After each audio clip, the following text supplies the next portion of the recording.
দর্শক, ভারতীয় মিডিয়াগুলোতে এই মুহূর্তে যে সংবাদটি খুব বেশি চাউর হচ্ছে সেটি হচ্ছে বর্তমান যে অন্তর্বর্তীকালীন সরকার আছেন, অর্থাৎ ডক্টর ইউনূস সরকারে বেশ অস্থিরতা বিরাজ করছে। তারা শেষ পর্যন্ত তাদের যে দায়িত্ব তাদের উপর অর্পিত হয়েছে সেই সমস্ত দায়িত্ব পালন করতে পারবেন কিনা ভারতীয় মিডিয়াগুলো শুরু থেকেই যেহেতু এই সরকারের সমালোচনা করে যাচ্ছেন, বিশেষ করে বিজেপি নিয়ন্ত্রিত যে সমস্ত মিডিয়া আছে পশ্চিমবঙ্গে সেই সমস্ত মিডিয়াগুলো কিন্তু আমাদের এই ইউনূস সরকারের ঘোর বিরোধিতা করে আসতেছেন এবং তারা বলতেছেন বাংলাদেশের রাষ্ট্র ক্ষমতায় এখন নামমাত্র ডক্টর ইউনূসকে সরকার প্রধান করা হয়েছে, কিন্তু পুরো রাষ্ট্রটি চালাচ্ছে বিএনপি এবং জামাতিরা, এবং তারা সংখ্যালঘু সম্প্রদায়কে নিয়ে বারবার অসত্য অপপ্রচার কিন্তু চালাচ্ছে। এরই নিমিত্তে গতকাল ডক্টর মোহাম্মদ ইউনূস ভারতের প্রধানমন্ত্রী নরেন্দ্র মোদীকে একটি ফোন দিয়েছেন। তাদের মধ্যে যে ফোন আলাপ হয়েছে তাতে করে আপনারা হয়তো বা চমকে যাবেন যে ডক্টর ইউনূসের যে সাহসিকতা, যে মনোবল, উনি যে গতকাল যে একটা শক্তিশালী মনোবলের পরিচয় দিয়েছেন, এটা সত্যি প্রশংসা দাবিদার। অর্থাৎ ডক্টর মোহাম্মদ ইউনূস কিন্তু ছেড়ে কথা বলেননি, ছাড় দিয়ে কথা বলেননি।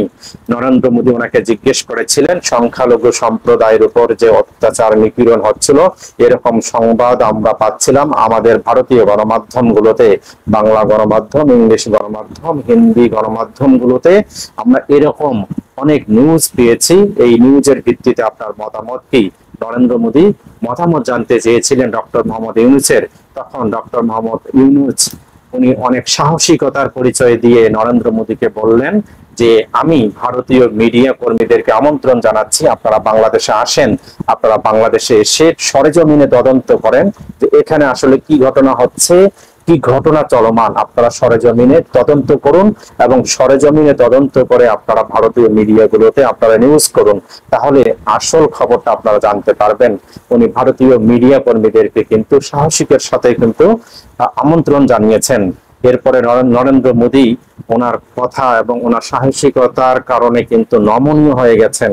শেষ পর্যন্ত উনি বলেছেন নয়াদিল্লির সঙ্গে ঢাকা সরকারের যে সম্পর্ক সেটার এতটুকু অবনতি হবে না। আমাদের মধ্যে যে অর্থনীতির চুক্তি আছে, আমাদের মধ্যে যে বাণিজ্য নীতির চুক্তি আছে, সেগুলো আরো বেগবান হবে। আমি ডক্টর ইউনূসের সঙ্গে কাজ করতে উন্মুখ হয়ে আছি, উনি এরকমটাই কিন্তু বলেছেন।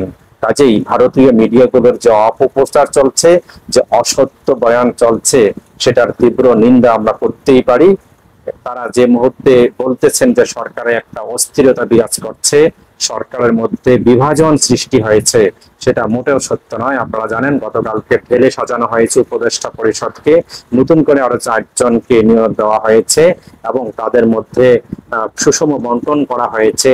মন্ত্রণালয়ের দায়িত্বে, বিভিন্ন মন্ত্রণালয়ের দায়িত্বে তাদেরকে নিয়োজিত করা হয়েছে। আশা করি বর্তমান সরকারের কাছে আমাদের যে প্রত্যাশা, একটি বৈষম্যহীন রাষ্ট্র সমাজ তারা উপহার দিবেন, দিকে দিকে এই কাজগুলো তারা করবেন, এটাই আমাদের প্রত্যাশা। এবং এটা ভাবার কোনো অবকাশ নেই যে বর্তমানে এই সরকারের মধ্যে কোনো অস্থিরতা বিরাজ করছে বা এই সরকারের মধ্যে কোনো বিভাজন আছে, এটা মনে করার কোনো কারণ নেই।